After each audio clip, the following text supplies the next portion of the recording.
आशीष दीपक वीर कुमार जी, लाभचंद जैन, श्रीकांत जैन, मुकेश जी, प्रदीप जैन, लक्ष्मी नारायण और महावीर प्रसाद जी जैन, दिल्ली।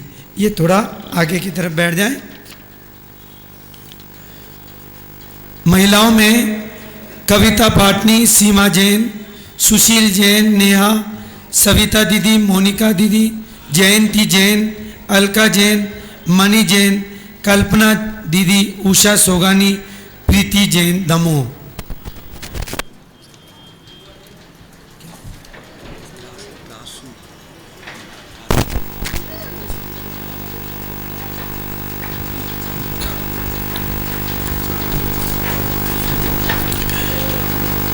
जिज्ञासाएं आप दीजिए और समाधान पाइए। परम पूज्य मुनि पुंगव सुधा सागर महाराज जी से आगम प्रमाण तर्कयुग। एक बार जोरदार ताली बजा के इस कार्यक्रम का हम हार्दिक स्वागत करें, हार्दिक अभिनंदन करें।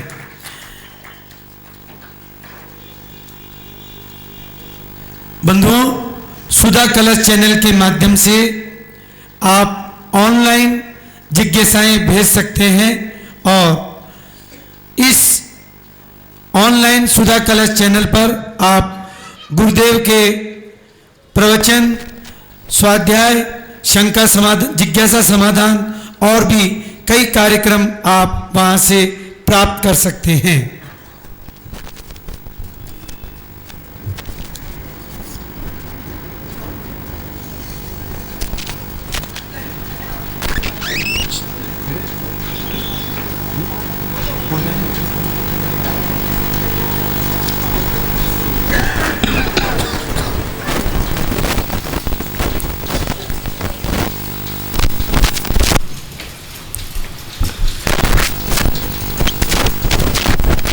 थोड़ा समय में 2-4 दिन में परिवर्तन हो सकता है, तो आप लोग 5:30 तक यहाँ पधार जाएं, क्योंकि थोड़ा अंधेरा होने लगता है।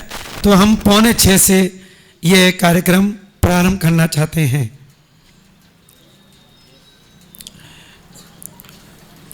महाराज जी, आज सुबह आपने प्रवचन में जो बताया था उनका एक जिज्ञासा है।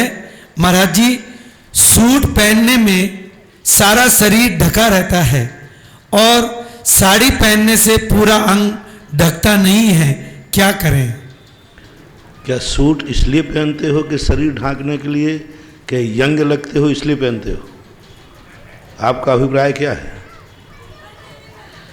आपका अभिप्राय वहाँ शरीर ढकना नहीं है, और शरीर ऐसी वस्तुओं से नहीं ढकना है जिस वस्तुओं से व्यक्ति का व्यक्तित्व और चारित्र विपरीत नजर आवे। अच्छे लोग तुम्हारी तरफ देखने के लिए शर्मिंदा हों, अच्छे लोगों को देखने में जो अच्छा ना लगे, ऐसा शरीर ढकना भी व्यर्थ है। क्योंकि शरीर को जब ढका है तो उस अच्छे लोगों की, व्यक्ति की दृष्टि उस समय आपको अच्छा नहीं मान रही है। एक यदि 40-50 साल की लेडीज जीन्स और टी शर्ट पहनकर पूरी ढकी हुई रहे तो उसको देखने में अच्छे लोग शर्मिंदा होंगे, अच्छे लोग उसे तुम्हारा व्यक्तित्व नहीं मानेंगे। इसलिए आपको साड़ी पहनने में पूरा शरीर ढकता है, ऐसी बात नहीं है। आप लोग कपड़े गलत से नाते हैं। आपका शरीर को ढांकने के योग जो साड़ी के साथ जो अंतरंग वस्त्र होते हैं उनसे शरीर पूरा ढका रहता है। आप अंतरंग वस्त्र इतने छोटे बनाते हैं या इतने विपरीत बनाते हैं तो ये आपके बनाने का तरीका गलत है। बाकी जो वस्त्र साड़िका में शरीर ढकता है वो किसी भी वेशभूषा में शरीर नहीं ढक सकता। सुधा कलश चैनल के माध्यम से, और साड़ी को नहीं पहनना मात्र आपका एक ही उद्देश्य है। साड़ी पहनने से हम एजेड लगते हैं और पैंट शर्ट सूट पहनने से हम यंग लगते हैं। यह आपका जो उद्देश्य है, यह उद्देश्य आपका गलत है, क्योंकि देखने वाले भी आपको उसी दृष्टि से देख रहे हैं। सुधा कलश चैनल के माध्यम से हमें ऑनलाइन जिज्ञासाएं प्राप्त हुई हैं। शोभा पहाड़िया मुंबई से पूछती हैं, सभी द्रव्य एक दूसरे पर उपकार करते हैं, किंतु जीव द्रव्य दूसरे द्रव्यों पर उपकार कैसे करता है? जीव द्रव्य कभी भी दूसरे द्रव्य का उपकार नहीं करता। उपकार उसी पे किया जाता है जो उपकृत होता है, जिसके उपकार करने के बाद उसको कुछ ऊंचाइयां मिलती हैं। शेष जो अजीब पुद्गल द्रव्य हैं, इनके ऊपर उपकार करने से वो उपकृत नहीं होते। हम पाषाण की मूर्ति बना देते हैं, पाषाण उपकृत नहीं होता। हम अब जल को लेकर के भगवान के ऊपर ढाल देते हैं, वो गंधोदक बनता है, उपकृत नहीं होता। उसी पर उपकार किया जाता है जो उपकृत होता है। इसलिए सभी द्रव्य जो 4 द्रव्य हैं वे जीव पर उपकार करते हैं, लेकिन जब जीव के उपकार की बात आई तो पूज्यवर उमा स्वामी महाराज ने कहा परस्परोपग्रो जीवानाम, जीव जीव पर ही उपकार करता है, अन्य अचेतन आदि द्रव्यों पर नहीं। डॉक्टर सुबोध जैन पूछते हैं, महाराज जी जब सब कुछ विपरीत जा रहा है तब क्या करें, क्या सोचें और क्या न करें? सब कुछ जब विपरीत जा रहा है तब ये सोचना चाहिए कि हमने कोई ऐसा आचरण किया है धर्म के विरुद्ध, परिवार के विरुद्ध, नीति के विरुद्ध, हम भी ऐसे ही बिल्कुल विपरीत गए होंगे जैसे आज कर्म हमारा विपरीत जा रहा है। जे कर्म पूरब किए हैं खोटे, सहे क्यों नहीं जिए रहा।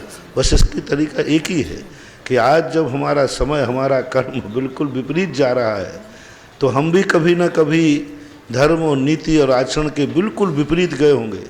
जब हम विपरीत गए हैं तो समय और कर्म भी आपके विपरीत जाएगा, tit for tat. Ramesh Gadia Gandhidham से पूछते हैं, आज जो शिक्षा के लिए समाज सब कुछ करने को तैयार है, वह क्या आज अपनी संस्कृति को मिलाने का मूल कारण नहीं होगा? शिक्षा के लिए समाज अपना भी भला बुरा भूल रहे हैं, क्योंकि आजकल 2 ही बच्चे होते हैं एवं उनके पढ़ाने के लिए बाहर भेजते हैं और वो अपने माँ बाप को भूल जाते हैं। गुरुवर, ऐसी शिक्षा समाज के लिए आवश्यक है? प्रातःकाल मैंने इस पर पूरा उपदेश दे चुका हूँ।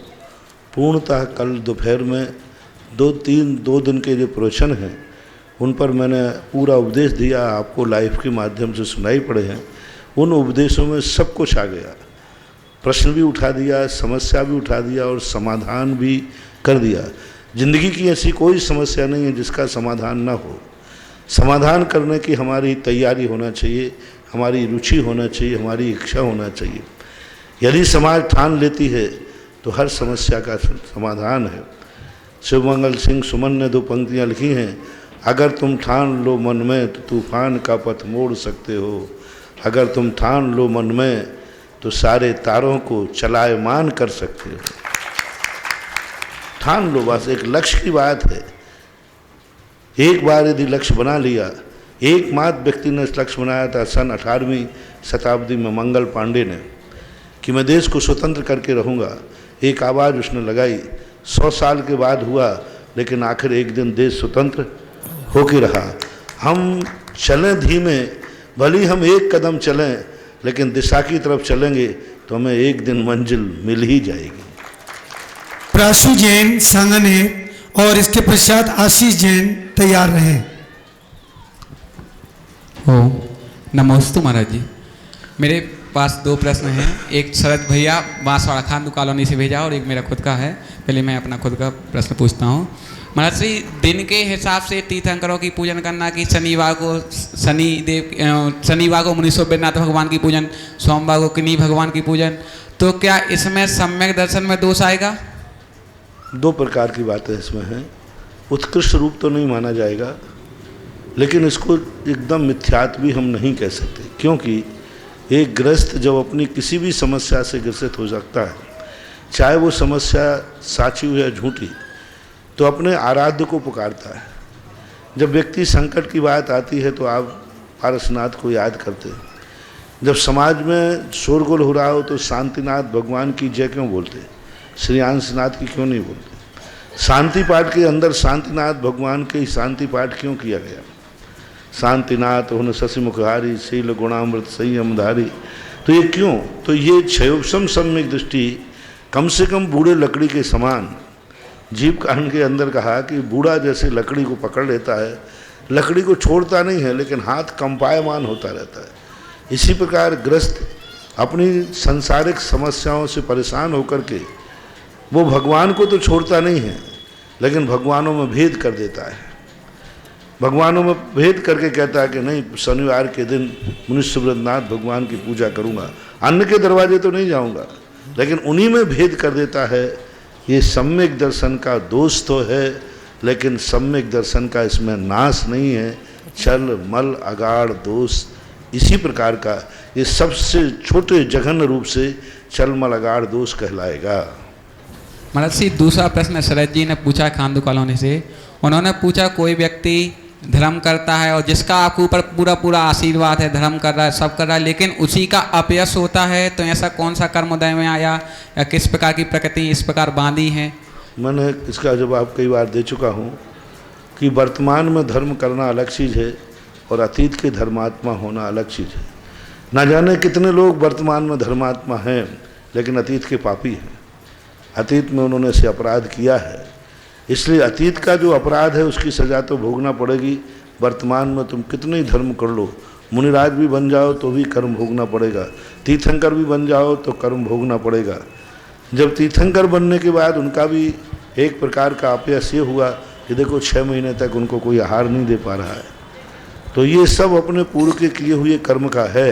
लेकिन अपयश को यदि वह व्यक्ति अपने आप को स्वीकार नहीं करता है, अपने अनुभव में नहीं आता है, तो फिर उसका ऐसे कीर्ति नाम कर्म का उदय नहीं है, वो हल्ला होकर के शांत हो जाएगा। आशीष जैन, इसके पश्चात दीपक जैन तैयार हैं। महाराज जी के चरणों में कोटिशा नमन। महाराज जी, अभिषेक करने का सही समय क्या है? देखा जाता है विशेष आयोजनों में, जैसे वार्षिक मेलों इत्यादि में, कि अभिषेक करते करते रात हो जाती है या रात में अभिषेक करते हैं, तो क्या ये सही है? किसी भी अपेक्षा से अंधेरे में अभिषेक करना क्षम्य नहीं है, क्योंकि स्पष्ट आया है कि रात्रि में जल खून संज्ञा को प्राप्त हो जाता है और द्रव्य मांस संज्ञा को प्राप्त हो जाती है। ऐसी स्थिति में हम अभिषेक को अंधेरे में करने का किसी भी अपेक्षा से, चाहे रात हो चाहे कैसी परिस्थिति हो, अंधेरे में करने की छूट नहीं मिल सकती है। इसलिए ये नहीं कर सकते हैं। अभिषेक कम से कम अंधेरा दूर हो जाए उस समय तक अभिषेक को शुरू कर सकते हैं, और जब तक उजिला है तब तक अभिषेक कर सकते हैं। नमस्ते। दीपक जैन। गुरुदेव के चरणों में कोटिशः नमन। गुरुदेव, द्रव्य संग्रह जी ग्रंथ का स्वाध्याय करने का परम सौभाग्य प्राप्त हुआ। उसमें जहाँ एक गाथा में सिद्ध भगवान के बारे में बताया है, तो कहा है सिद्ध भगवान उत्पाद व्यय और द्रव्य से सहित होते हैं। मैंने बहुत प्रयास किया लेकिन समाधान नहीं खोज पाया, आप इसका समाधान करें। प्रत्येक द्रव्य अपने द्रव्यत्व गुण के कारण परिवर्तनशील है, क्योंकि वस्तु में एक द्रव्यत्व गुण ऐसा बैठा है जो प्रति क्षण वस्तु को परिवर्तनशील कराता है। भगवान को भी प्रति समय शुद्ध अर्थ पर्याय निकलती रहती हैं, और उन्हीं शुद्ध अर्थ पर्यायों के माध्यम से उनमें परिणमन होता है। अगुर लघु गुण उन अर्थ पर्यायों के अविभागी प्रतिषेध देता रहता है। दूसरी बात, समझने के लिए उनको यही है कि उनके ज्ञान का कैसे परिवर्तन हो। तो जैसे अभी अपन ने भगवान से पूछा कि आज महिला सम्मेलन आज समापन हुआ, तो आज हुआ, तो उनसे पूछा कि अपन कल पूछेंगे तो महिला सम्मेलन हो रहा है कि हुआ था। तो मिटी हुई पर्याय को जाना। जैसे मान लीजिए एक लकड़ी ले ली अपन ने, अभी पूछी कि लकड़ी है और जलाने के बाद राख कर दी, तो अब उसके ज्ञान, उनके ज्ञान में लकड़ी आ रही है या राख आ रही है? राख तो कल भी आ रही थी, लेकिन कल आ रही थी भावी पर्याय के रूप में, और आज आ रही है वर्तमान पर्याय के रूप में। तो भावी पर्याय के रूप में राख आना, वो देख रहे थे कि लकड़ी कल जल के राख होगी, उन्होंने कल ही देख लिया था, लेकिन राख होगी और आज राख है। तो कल जो उन्होंने देखा था उस पर्याय को भावी पर्याय के रूप में देखा था, आज देखा उसको वर्तमान पर्याय के रूप में। उसमें इतना ही अंतर होता है। किसी चीज़ की अपन आँख बंद करके कल्पना करें कि ये वस्तु ऐसी होगी, तो जो अपन ने कल्पना में देखी है ठीक वैसी ही होना है, लेकिन साक्षात में और भविष्य का रूप देखने में कितना अंतर है? बहुत अंतर। भले अपन ने पहले देख लिया, एक स्वप्न में अपन को दिखा कि कल गाड़ी का एक्सीडेंट हुआ, और वही गाड़ी, वही सब कुछ, वही स्थान, और एक आंखों से देख लिया। तो ऐसे ही होता है। तो भगवान में जो पूरे 6 द्रव्यों में प्रति क्षण उत्पाद व्यय जो चढ़ रहा है त्रिकाली, उसी उत्पाद व्यय को वो भूत भविष्य वर्तमान के रूप में देखते हैं। यही उनमें उत्पाद और व्यय ध्रुव घटित होता है। वीर कुमार जी राम का, और इसके पश्चात कविता पाटनी किशनगढ़ तैयार रहे। नमोस्तु महाराज श्री, नमोस्तु महाराज श्री। मैं अभी फरवरी माह में आगरा था 7 दिन महाराज जी, तो नेट पे देखा तो अपने दिगंबर जैन मंदिर की लिस्ट में था वो मंदिर। अपने नेट पे देखा, इंटरनेट पे, तो शीतलनाथ भगवान का उस दिन कल्याणक था। मैं उस मंदिर गया तो देखा तो श्वेतांबर समाज मना रही है उसके अंदर। तो मैंने समझ में नहीं आया, मैंने कहा महाराज मंदिर तो अपना दिगंबर जैन मंदिर है। फिर मैंने वहाँ पूछा ना मंदिर महाराज जी, तो वो क्या ये प्रतिमा पे यदि कोई आंखें लगाता है या कोई आभूषण पहनाता है तो अंधा हो जाता है या उसके नजर चल जाती है। समझ गया मैं, ये आगरा की घटना है। हाँ, तो लेकिन महाराज जी वो क्या करते हैं, उस पर चंदन लगा देते हैं। अब आजकल का जमाना देखो, सत्य सत्य का कम रहा, जिसकी लाठी उसी की भैंस। तो महाराज जी उसका दर्शन कर सकते हैं कि हम जैसे चंदन लगा दिया उन्होंने सब जगह। अब दर्शन इतिहास की दृष्टि से करना अलग चीज़ है, सुरक्षा की दृष्टि से करना अलग चीज़ है, अधिकार की दृष्टि से करना अलग चीज़ है, और उसका वास्तविक स्वरूप की दृष्टि से करना अलग चीज़ है। इसलिए जिस समय कम से कम उस समय उस पर कोई लेप ना हो, आंखें न लगी हों और केसर आदि न चढ़ा हुआ हो, उस समय दर्शन कर लेते हैं तो कोई बाधा नहीं। कम से कम वीतराग स्वरूप के प्रति अपनी आस्था बनी रहेगी। तो मूल तो महाराज जी प्रतिमा अपनी है, वो दिगंबर है, लेकिन उस पर श्रृंगार ना हो। श्रृंगार नहीं करते, वो चंदन लगा देते हैं, दूर से लगता है आभूषण लगे हुए हैं। हाँ, तो जिस समय लगे हैं उस समय तो मैं नहीं कह सकूँगा, लेकिन जिस समय नहीं लगे हैं उस समय कर लेना चाहिए। श्रीमती सुशील जैन जबलपुर। महाराज श्री, मेरी ये जिज्ञासा है कि आजकल चाबी के छल्ले पहले वहाँ से बात करें। हाँ चलो आगे बोलो। बोलिए ना। महाराज श्री, मेरी ये जिज्ञासा है कि आजकल चाबी के छल्ले में नवोकार मंत्र धर्म प्रभावना के हिसाब से लिखा रहता है, और हम लोग सब खरीद लेते हैं। अब जब सूटकेस लगाए तो पर्स में डाल लिया, या कहीं घर का ताला लगाया तो कील पर टांग दी। मान लो महाराज जी धोखे से कभी गिर जाए तो उसका कितना पाप है, उसका कितना प्रायश्चित करना चाहिए? प्रतिष्ठित नहीं है, वो एक फोटो है, एक छाया है। छाया का कोई दोष नहीं होता।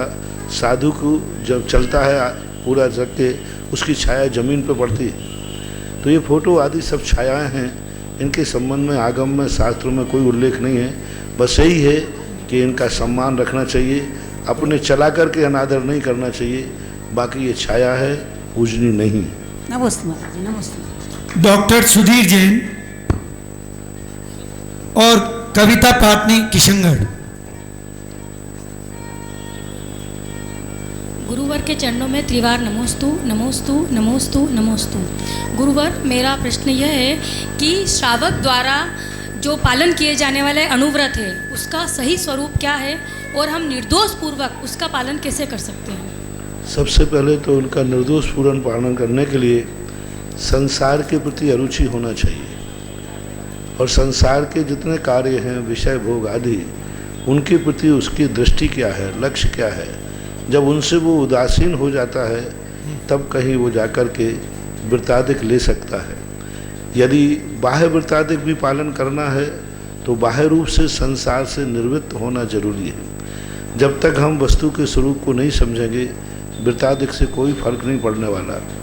तो जैसे हमारे विचार होते हैं वैसे हमारे आचरण भी होना चाहिए, और जब ऐसी बात मन में आ जाती है तब व्यक्ति को भाव आता है कि हम पूर्णता नहीं छोड़ पाते हैं तो एक देश छोड़ दो।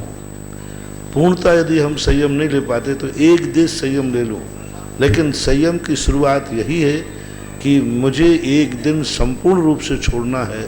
ऐसे 5 पापों को जब एक देश छोड़ता है तो वो अणुव्रत है, और सर्वदेश छोड़ता है तो वह महाव्रत है। नया जैन तेंदुखेड़ा तैयार रहे। नमोस्तु स्वामी, नमोस्तु। स्वामी, मेरा प्रश्न ये है, वैसे तो जो भी आपके चरणों में समर्पित रहता है, और मेरा भी अनुभव है कि कोई प्रश्न मन में उठता है तो वो अपने आप समाधान मिल जाता है कि गुरुजी इस शब्द में ये बोलेंगे, सिर्फ टेक्निकल शब्द के अलावा बड़े प्रश्न हो तो ऐसा समाधान हो जाता। मेरा खुद का कोई ऐसा प्रश्न नहीं, पर आज दोपहर में एक जो प्रकरण सुना तो उससे कुछ तो मेरे दिमाग में आ गया। मैंने उन्हें जवाब भी दिया, संतुष्ट भी किया, प्रेरित भी किया। कि इसमें ऐसा करना चाहिए। पर प्रश्न ये महाराज कि कोई व्यक्ति जो उस प्रकरण में था काफ़ी कुछ तो सब छोड़ देता है, ये छोड़ दिया, वो छोड़ दिया, व्यसन छोड़ दिया, जो और कुछ आदतें उसकी ऐसी होती हैं, एक आध दो, जो वो छोड़ ही नहीं पाता। और मेरा इसमें जानना ये है कि ऐसा कौन सा उसी आदत से या उसी व्यसन से उसका क्या ऐसा संबंध है, ये नहीं छूट रहा, बाकी कुछ भी छुड़वा लो। हमारे जैन शास्त्रों में किया है मूलत छेदो न हवद।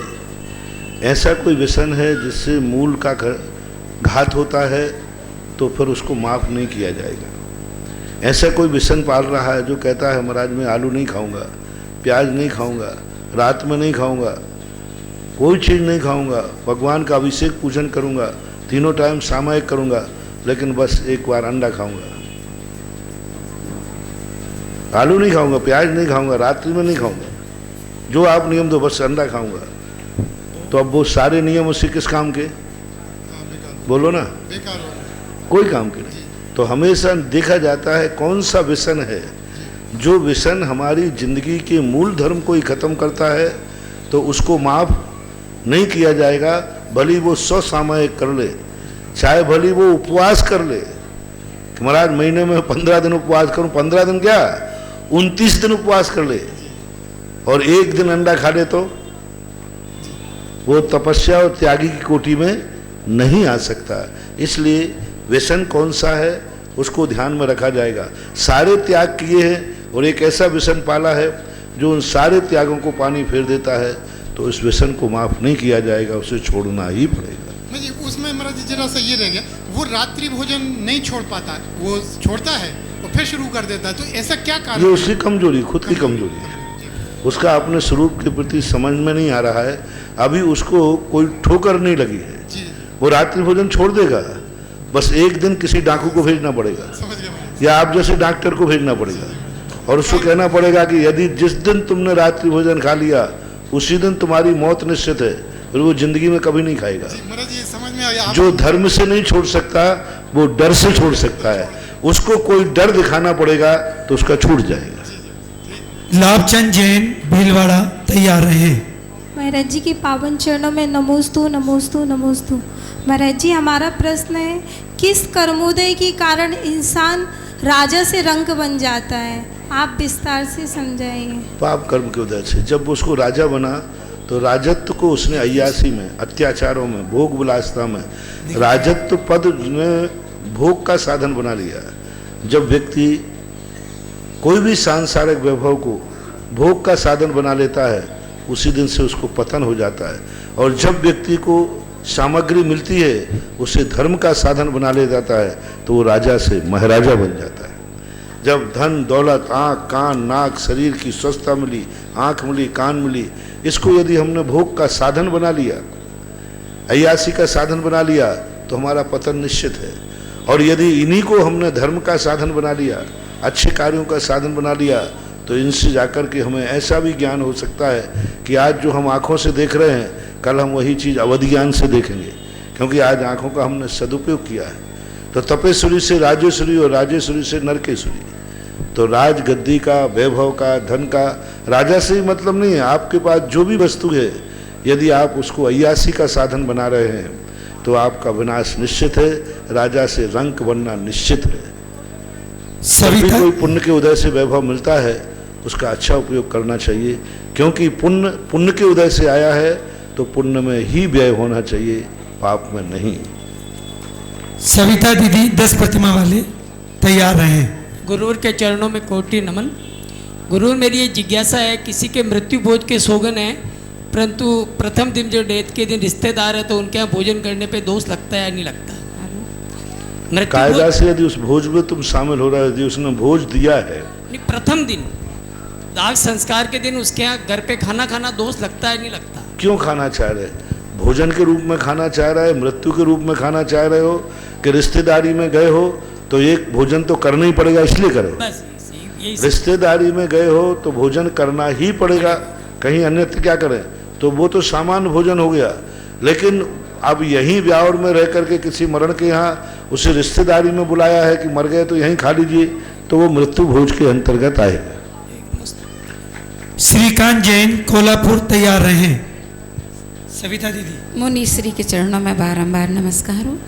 मुनिश्री, एक शंका है कि धर्म की बहुत सारी परिभाषाएं आचार्य भगवंतों ने अपने अपने तरीके से कही हैं, जैसे दंशन मूलो धम्मो, चारित्तम खलु धम्मो, रणतयम च धम्मो, उत्तम खमादि 10 बहु धम्मो।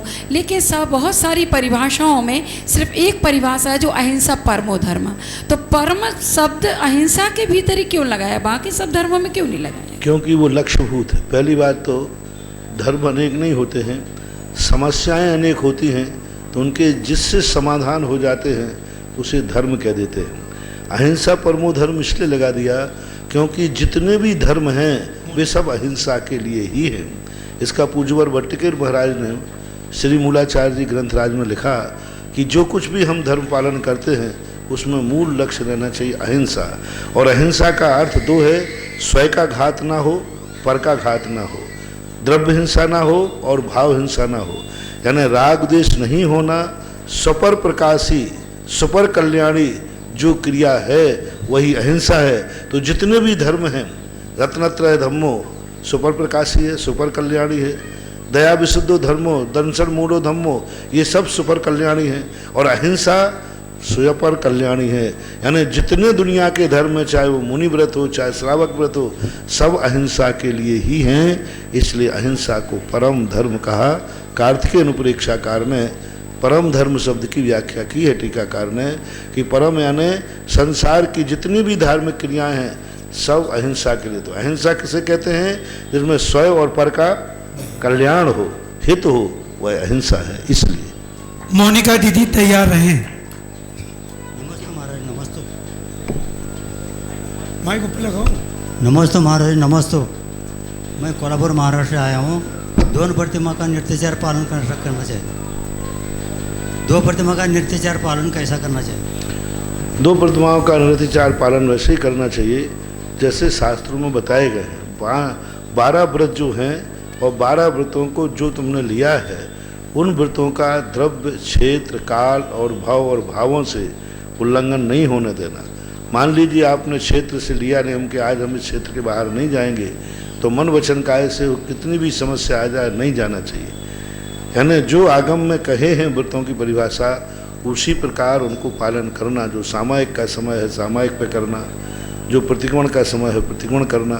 तो जो जिस समय जैसा जिस रूप में बताया गया है उसको उसी रूप में करने का नाम निर्त्याचार है।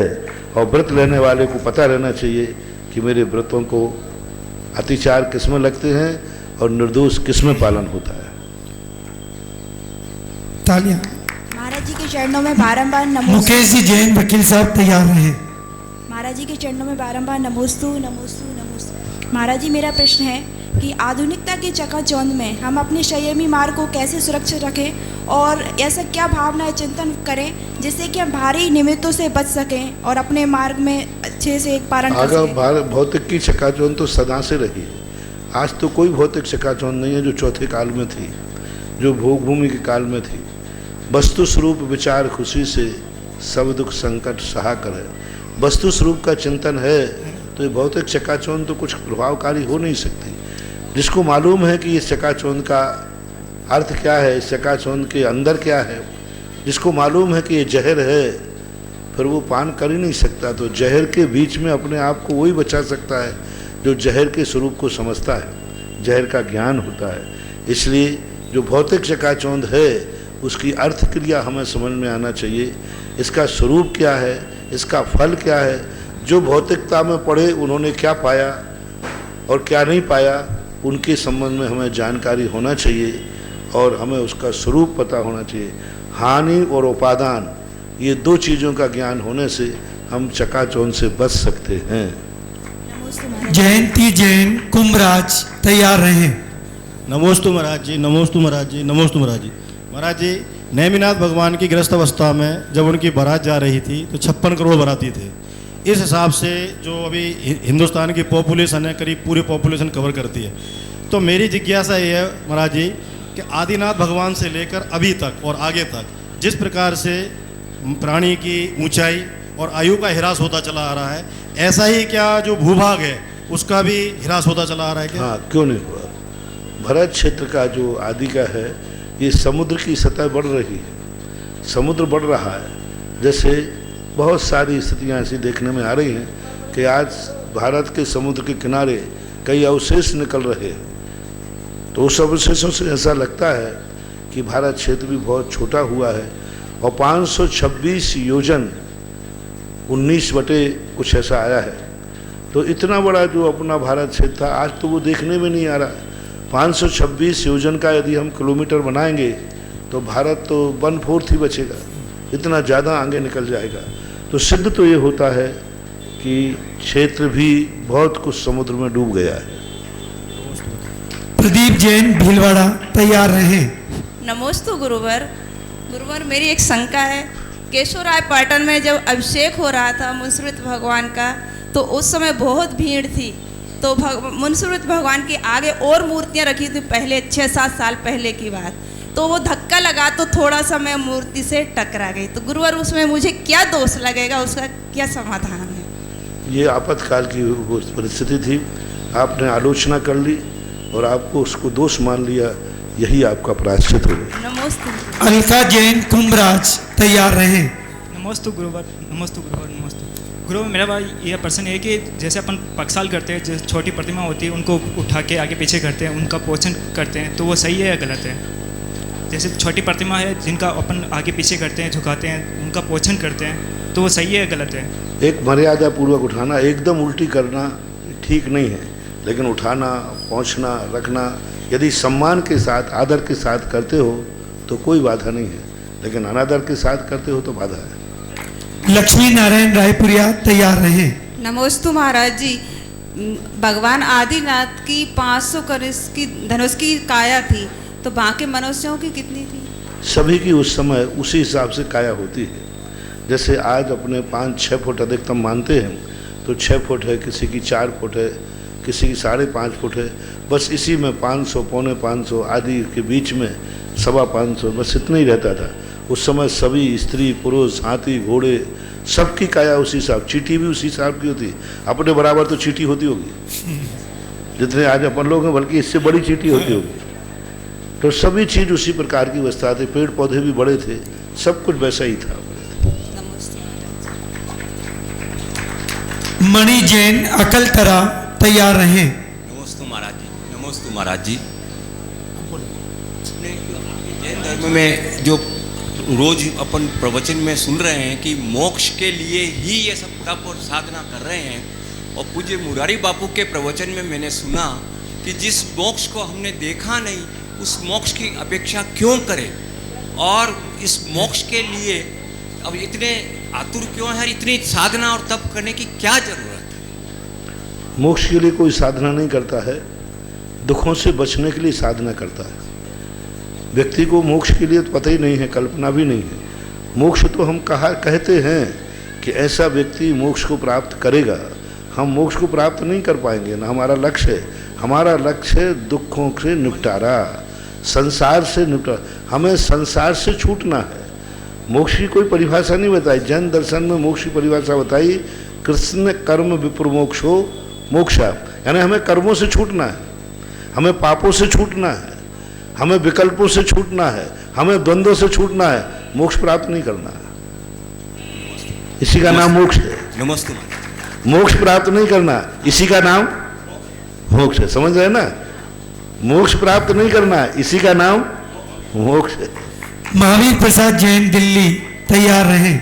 नमोस्तु महाराज जी। नमोस्तु।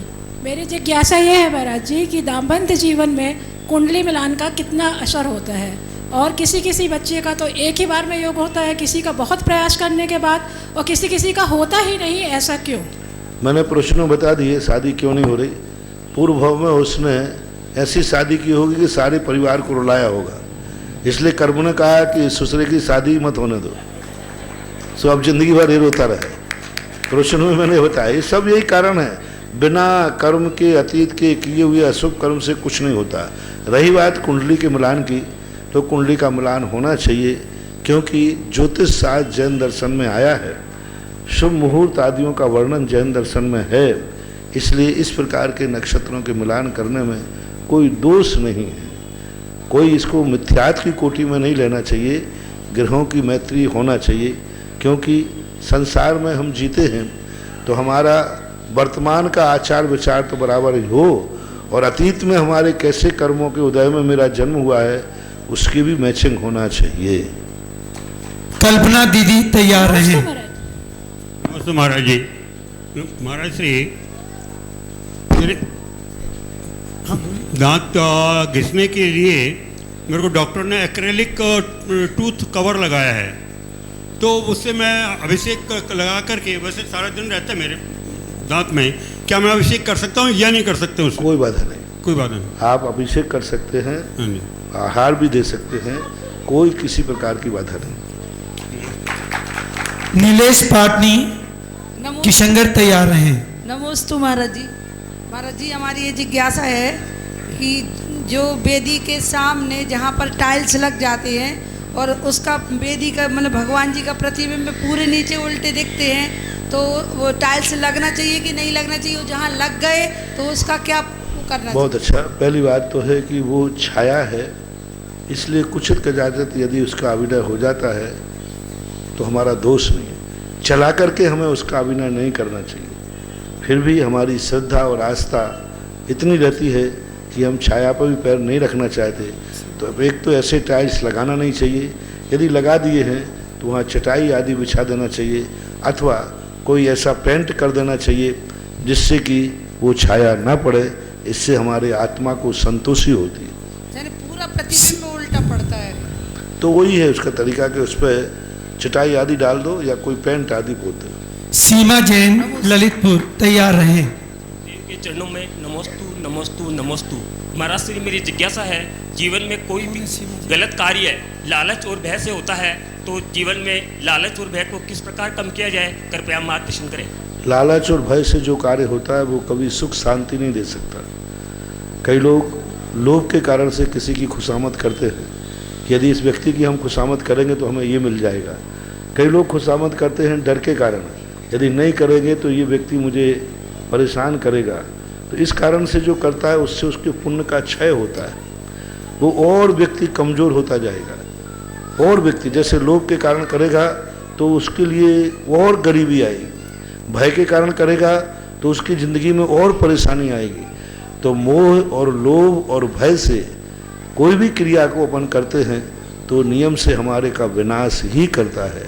इसको जीतने का एक ही तरीका है कि अपने जीवन में ये सोचें कि यदि हम लोभ और मोह से और भय से किसी के प्रति कोई भी व्यवहार करेंगे तो हमारा पुण्य और क्षय होता जाएगा। इसलिए वह भय लोभ और मोह से नहीं करना चाहिए, यही स्वरूप विचार करना है। नमोस्तु महाराज जी, मेरे परिवार की ओर से नमोस्तु नमोस्तु नमोस्तु। महाराज जी, रस्सियों का पालन क्यों करते हैं और इसके लिए दिन निश्चित क्यों हुए हैं, और इसका क्या धर्म में कब से प्रचलन शुरू हुआ है? परसों हमने इस प्रश्न बताया था। इन रस्सियों का धार्मिक क्षेत्र यही है कि किसी एक दिन किसी निमित्त से वह रस छोड़ा जाए। भौतिक और मनोविज्ञान इसका संबंध ज्योतिष से है, भौतिक से है कि जिस दिन जो चीज़ नक्षत्र होता है उससे विपरीत रस का त्याग कराया। जैसे हम एक सपोज करो रविवार के दिन नमक का त्याग कराया, क्योंकि रविवार रवि का दिन है, रवि जो ग्रह है उसका प्रभाव रहता है, वो वैसा ही ऊष्म है। हमारे शरीर में एनर्जी ऊष्मा तो करता है, और नमक और खाएंगे तो हमें ब्लड प्रेशर की बीमारी हुए बिना नहीं रहेगी। इसलिए रविवार के दिन नमक इसलिए चढ़ाया जिससे तुम्हारा बैलेंस बना जाएगा भौतिक। इसी प्रकार सोमवार को चंद्र का स्वर होता है, चंद्रमा का होता है, चंद्रमा शीतल होता है, हरी नहीं खाना। सोमवार को हरी है ना, हरी नहीं खाना, क्योंकि हरी जलांश होता है, हरी में पानी होता है। यदि उस चीज़ को हम ग्रहण करेंगे और उसी दिन सोमवार है तो हमारे लिए जलोदर की बीमारी बहुत जल्दी हो सकती है, जब भी होगी तो। इसलिए इनका साइंटिफिक, मनोवैज्ञानिक, भौतिक भी रहस्य है और धार्मिक रहस्य तो यही है। कम से कम हम पूर्ण नहीं त्याग सकते तो एक दिन किसी निमित्त से छोड़ करके हम अपने साधना की अभ्यास करना चाहिए। शरद फागीवाल और इसके पश्चात चन्ना दीदी तैयार रहें। महाराज जी के चरणों में नमोस्तु नमोस्तु नमोस्तु। महाराज जी, पंचम काल में तीर्थंकर का बंद कैसे कर सकते हैं महाराज जी? पंचम काल में तीर्थंकर के बंद का आगम में उपदेश का अभाव है, इसलिए पंचम काल में तीर्थंकर प्रकृति के बंद के संबंध में हम कोई घोषणा नहीं कर सकते। रविंद्र जैन दिल्ली तैयार रहें। नमोस्तु महाराज श्री जी, नमोस्तु नमोस्तु नमोस्तु। महाराज श्री जी, यदि किसी दुखी दीन व्यक्ति के प्रति करुणा से आंखों में आंसू बह जाएं, तो उससे भी क्या असाता वेदनी का बंध होता है? नहीं। और किस ध्यान के अंतर्गत आएगा ये किस ध्यान के अंतर्गत आएगा? ये धर्म ध्यान के अंतर्गत आएगा। यदि दूसरे के दुख को देखकर हम दुखी होते हैं तो ये धर्म ध्यान के अंतर्गत आएगा। लेकिन हम यदि जो सामने दुखी है और वो इसलिए दुख कर रहा है जिससे सारी दुनिया दुखी हो जाए, दुख मनाए, तो फिर उसको असाता वेदनी कर्म का बंध हो रहा है। लेकिन जो दुखी हो रहा है दूसरे के दुख को देखकर, वो तो विपाक विषय धर्म ध्यान है और अपाय विषय धर्म ध्यान है। इसलिए दूसरों के दुखों को देख करके करुणा आना, आंसू आना, ये धर्म ध्यान के अंतर्गत आएगा, आर्त ध्यान के अंतर्गत नहीं आएगा। किरण दीदी, नमोस्तु महाराज जी, नमोस्तु। तैयार रहें। आज से हमारे जैन मंदिर है, उसके रथ यात्रा जो निकालते हैं तो पुल के नीचे को जाता है। रथ यात्रा जो निकालते हैं, रथ जो है पुल के नीचे को जाता है, ऊपर ट्रैफिक चलता है। तो कोई बात नहीं, ये सामाजिक व्यवस्थाएं हैं, उसमें कोई दोष कुछ भी उसको नहीं, क्योंकि ये सरकारी काम है। अपन ऊपर वाला जो चल रहा है वो धर्मात्मा नहीं है और नीचे वाला उसके बिना कोई दूसरा रास्ता नहीं है। तो ये सामान दोष है, ये पंचम काल का एक व्यवस्था है। संध्या दीदी, जो रास्ता हो महाराज श्री। नमोस्तु महाराज जी, नमोस्तु नमोस्तु। नहीं, इसमें कोई विचार, ज़्यादा विचार नहीं करना चाहिए। सामाजिक व्यवस्थाएं जैसी हो वैसा कर लेना चाहिए। नमोस्तु महाराज जी, नमोस्तु जी। भगवान की मूर्ति एक ही परिवार से रखी जाती है, सामूहिक नहीं रखी जाती, और उसमें स्त्रियों के नाम नहीं लिखे जाते। तो अब तो माता जी वगैरह के नाम लिखे जा रहे हैं, तो ऐसा क्या कोई मैंने कहा कि हाँ ठीक है, ये 21वीं सदी चल रही है, इसमें कोई किसी का कानून नहीं है, ना कोई धर्म है, ना आगम है। जिसको जो करना है वह कर रहा है। आरिका को कभी सूर्य मंत्र देने का अधिकार नहीं है, लेकिन कोई दे रहा है तो कौन रोक सकता है? आज तो यदि कोई अपनी मूर्ति बनाकर स्वयं में सूर्य मंत्र दे दे तो कौन रोक सकता है? कोई स्वयं की मूर्ति बना करके और स्वयं का ही अभिषेक करे और उसी की पूजा करे, कौन रोक सकता है? कोई व्यक्ति सुबह उठ करके और अपने पैरों को छुए निर्मला और जल ढाल के कहे निर्मलम निर्मलीकरणम पवित्रम पापनाशनम, कौन रोक सकता है? यदि अपन सुप्रीम कोर्ट भी जाएंगे तो सुप्रीम कोर्ट यही कहेगा भाई वो क्यों करते रहता, बोले इसी में मुझे शांति मिलती है, तो सुप्रीम कोर्ट यही कहेगा, हम नहीं रोक सकते। हाँ, वो आपको बाध्य करे तो ठीक है, वो स्वयं में इसी में संतुष्ट है। तो आज कलयुग है, कलयुग के लिए शास्त्रों में आगम को चक्षु कहा था। अब आगम को नहीं मानने वाले हैं, जब उन्होंने इतने ज्ञान नहीं है कि आरिका सूर्य मंत्र नहीं दे सकती, आरिका मुनि दीक्षा नहीं दे सकती, जो एक गृहस्थ को मुनि दीक्षा नहीं दे सकती, वो भगवान को मुनि दीक्षा कैसे दे सकती है? एक ही परिवार से क्यों रखी जाए? और एक परिवार से रखने का अर्थ एक ही है कि उसमें कम से कम वंश की स्थापना होती है मूर्ति में। तो कम से कम चढ़ाने वाले का वंश एक तो हो, गोत्र एक तो हो, तो एक नैमित्तिक परिणति है। हालांकि मूर्ति पे कोई फर्क नहीं पड़ने वाला उसका संस्कार, लेकिन एक बाह्य स्वरूप है कि भाई एक गोत्र वाले ने इसको बैठाना है, तो उस मूर्ति में अतिशय, उस मूर्ति की प्रतिष्ठा और अधिक होगी। जैसे कहा कि कोई व्यक्ति भगवान को दान देवे मूर्ति को, तो शुद्ध देना, अच्छी कमाई का देना तो अच्छा है, लेकिन अच्छी कमाई से भी नहीं दिया, मान लीजिए दे दिया तो पंचकल्याणक प्रतिष्ठा तो हो जाएगी, लेकिन मूर्ति में अतिशय चमत्कार नहीं आएगा। इसलिए राजकुमार जी कह दिया। नमोस्तु गुरुवर, नमोस्तु। मेरी जिज्ञासा है कि ब्रज नारद सैनन बगैर मोक्ष नहीं होता, तो क्या ये जन्म से होता है या बाद में प्रकट होता है? संघन हमेशा जीवन पर्यंत रहता है।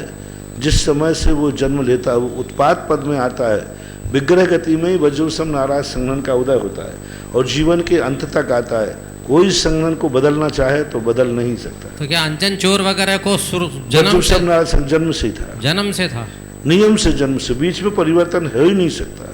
नमस्ते। शांता दीदी तैयार रहें। साधना। महाराज श्री जी के चरणों में नमोस्तु नमोस्तु नमोस्तु। महाराज जी, आज बेटी बचाओ आंदोलन जोर शोर से चल रहा है, लेकिन जो बेटियां संस्कारित हैं और अपने परिवार का सपोर्ट करना चाहती हैं, लेकिन परिवार वाले उनको डर से बाहर नहीं भेजते, इसमें उनका क्या दोष है? उनका यही दोष है कि आज बाहर का वातावरण ऐसा है कि वह भी जाकर के फिसल सकती है, क्योंकि हमने बहुत अच्छी अच्छी बच्चियों को देखा कि जो हमारे सामने तक नियम ले गई, बोले महाराज जी मैं आपके किस घर की बच्ची हूँ और मेरी मम्मी डर के भेज रही है, देखो मैं आपको भी आहार देती हूँ, आपने भक्तांबर याद कराया, मैंने याद कर लिया, मैं बिना दर्शन के भोजन नहीं करती हूँ, फिर भी मेरी मम्मी नहीं भेज रही है। और इतनी सारी उसने विश्वास दिलाया तो माँ पिता ने अनुमति दे दी और बाद में जाकर के ऐसी निकृष्ट जाति के साथ भागी कि जिसका नाम लेना भी मुझे ठीक नहीं। तो ये फिसलने का समय कोई प्री प्लानिंग नहीं जाता।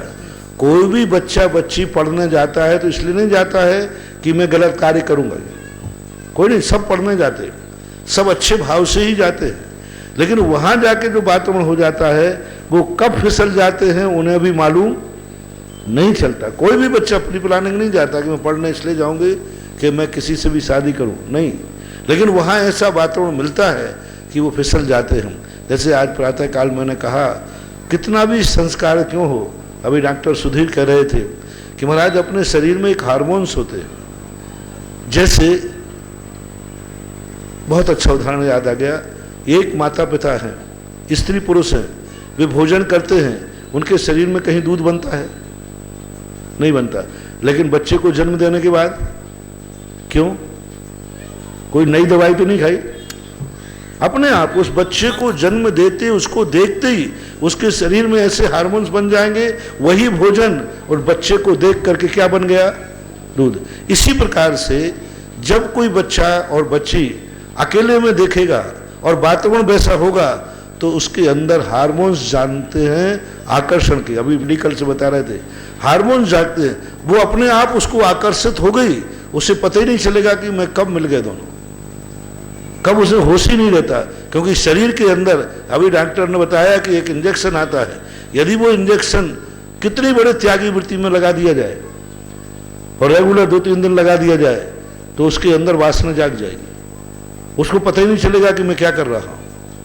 तो ये को जो एजुकेशन चल रहा है, ये को एजुकेशन से जब वो दिन भर एक सीट पर बैठेंगे, बाजू में बैठेंगे, तो उनके अंदर एक दूसरे के अंदर हार्मोन्स डेवलपमेंट होंगे, क्योंकि वो एक कंप्यूटर पर बैठे हैं, एक टेबल पर बैठे हैं, एक साथ बैठे हैं और घंटों बैठे हैं, तो घंटों बैठे एक दूसरे के अंदर आकर्षण के हार्मोन्स पैदा होंगे और पता नहीं चलेगा कि भाई भाई बन करके और कब दाम्पत्य में बदल गया, कह नहीं सकते। इसलिए दूध का जला बालक दही को भी फूंक फूंक पीता है, तो ऐसे माता पिता संस्कार बच्चों को इसलिए नहीं भेजते हैं क्योंकि उनको डर लगता है कि मेरा बेटा मेरी बिटिया इतनी संस्कारित है कि आज बिना मंदिर के नहीं खा रही है, आज बिना दर्शन के नहीं खाती, अभक्ष नहीं खाती, आलू नहीं खाती, बाजार में नहीं खाती, कल के दिन वहाँ जाकर के भ्रष्ट ना हो जाए इसलिए वो नहीं भेजते हैं।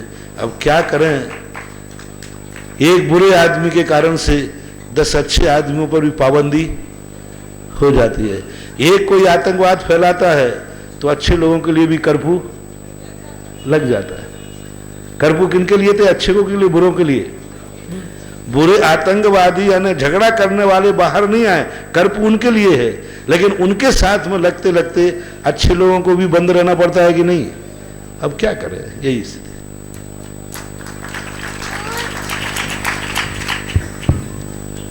संजय बजाज बरतेश खड़ा हो। हाँ,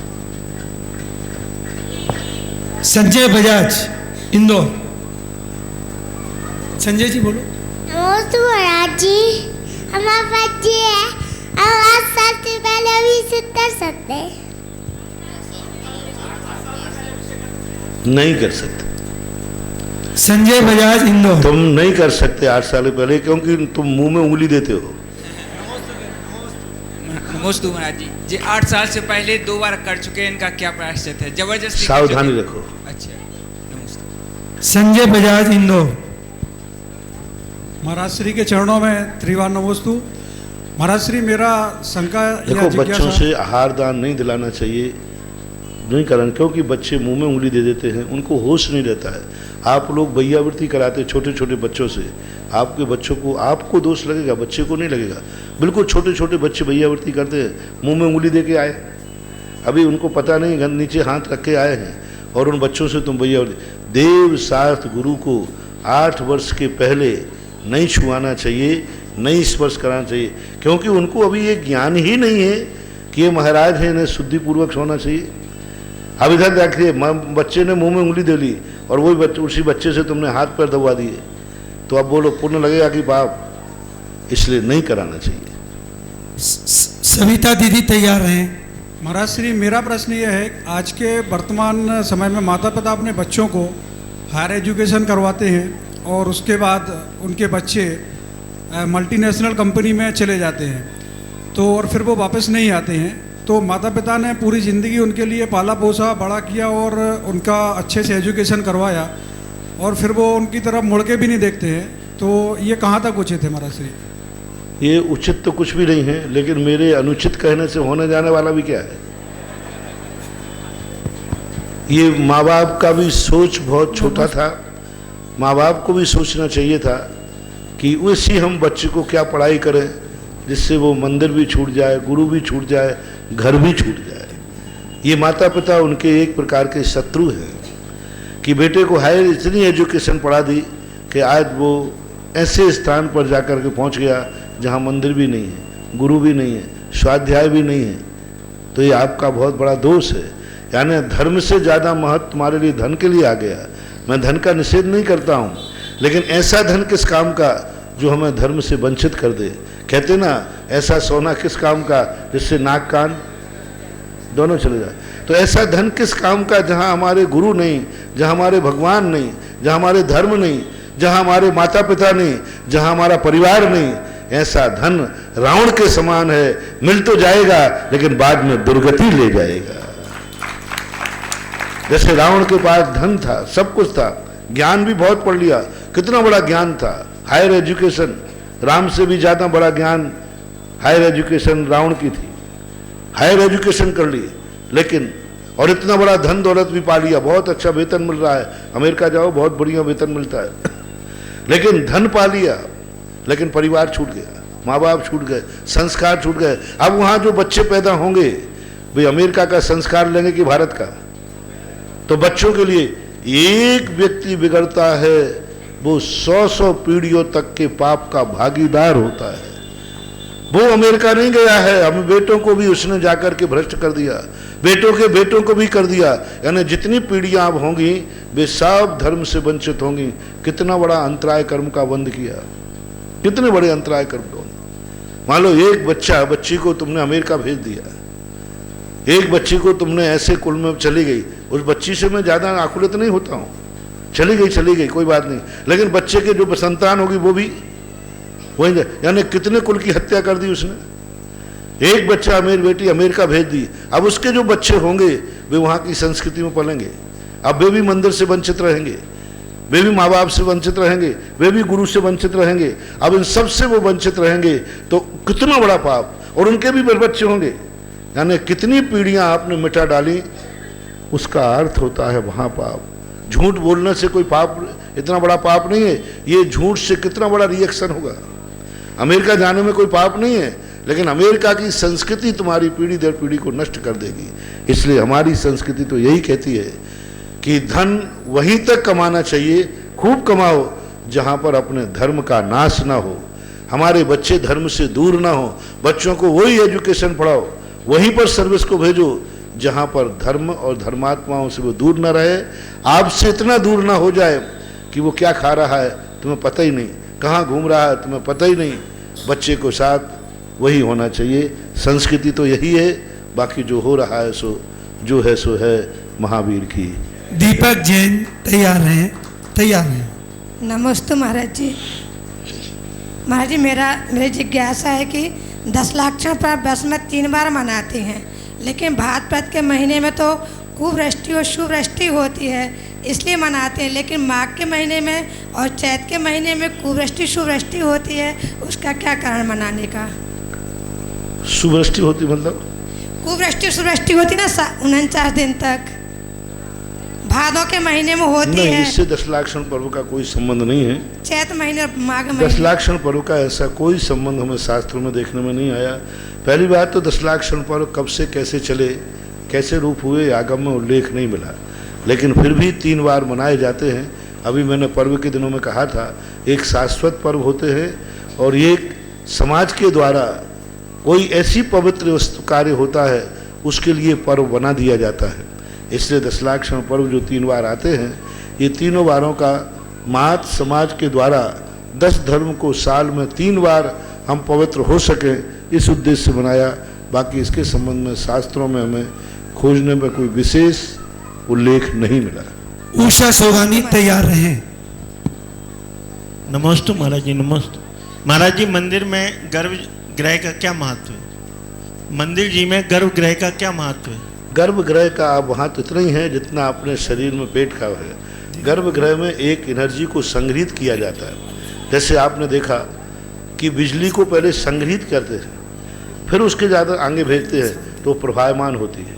पानी को पहले रोकते हैं, फिर पाइप से भेजते हैं तो उसमें स्पीड होती है। यदि सीधे नली डाल दें अपन नदी में तो नहीं आएगा, लेकिन उसको स्टोर करके फिर करें तो गर्भालय के अंदर जो हमारे भगवान की एनर्जी होती है, उस एनर्जी के माध्यम से गर्भालय को करके और फिर वो उसके अंदर दरवाज़ा रहता है, वो हमारे लिए एनर्जी देता है। दूसरा कारण, गर्भालय का जो शेप है, आज फ्रांस और जर्मन ने जो पिरामिड दिए उनको आप मान रहे हो कितने पुराने हैं? 400 वर्ष पुराने। हमारे शिखर के माध्यम से पिरामिड बने हुए हैं। शिखर का दृश्य वही सिद्धांत है, 4 कोने बराबर से शुरू होते हैं, शून्य पर जाके मिल जाते हैं, इसका नाम पिरामिड। अब उसके अंदर एक ऐसी एनर्जी डेवलप होती है, जब 4 कोनों को बराबर करके और शून्य पर जाकर के मिलाया जाए तो उसके अंदर इतनी एनर्जी आ जाती है कि बीमार व्यक्ति भी स्वस्थ हो जाता है। क्योंकि ये पृथ्वी के गुरुत्वाकर्षण को पकड़ने का तरीका है कि किसी शून्य से शुरू होगी। जब भी कोई शक्ति आकाश से आएगी तो भौतिक शक्ति शून्य से शुरू होगी और फिर धीरे धीरे वो अंदर जैसे उसको दिशा मिलेगी वैसे होंगे। तो ये गर्भालय जो आज फ्रांस के पिरामिड पर जो खोज चल रही है, जो एनर्जी डेवलप की जा रही है, वही एनर्जी हमारे शिखर और गर्भालय में होती थी। मेरा बारंबार नमोस्तु नमोस्तु नमोस्तु। महाराज श्री, मेरी शंका यह है, जब व्यक्ति बीमार होता है तो कड़वी से कड़वी दवा भी लेने को तैयार हो जाता है, यहाँ तक कि इंजेक्शन भी लगवा लेता है, लेकिन अपनी बुराइयों और व्यसनों को छोड़ने के लिए कड़वे प्रवचन सुनकर और उसे अंगीकार करने को तैयार नहीं होता। ऐसा क्यों? क्योंकि उसको मालूम है कि कड़वी दवाई खाने से फिर हम स्वस्थ हो जाएंगे तो बढ़िया मिठाई खाने को मिल जाएगी। और यहाँ कड़वे प्रवचन सुनने से हम यदि सुन लेंगे तो हमारी मिठाई भी छूट जाएगी। इसलिए यही कारण है और कुछ नहीं। मिठाई का अर्थ, यदि कड़वी दवाई पी लेता मैं स्वस्थ हो जाऊंगा तो पंचेंद्रियों के विषय भोगों को आनंद मना सकूंगा। और यदि महाराज के मैंने सुन लिए तो हमें फिर त्याग और करना पड़ेगा, संयम लेना पड़ेगा।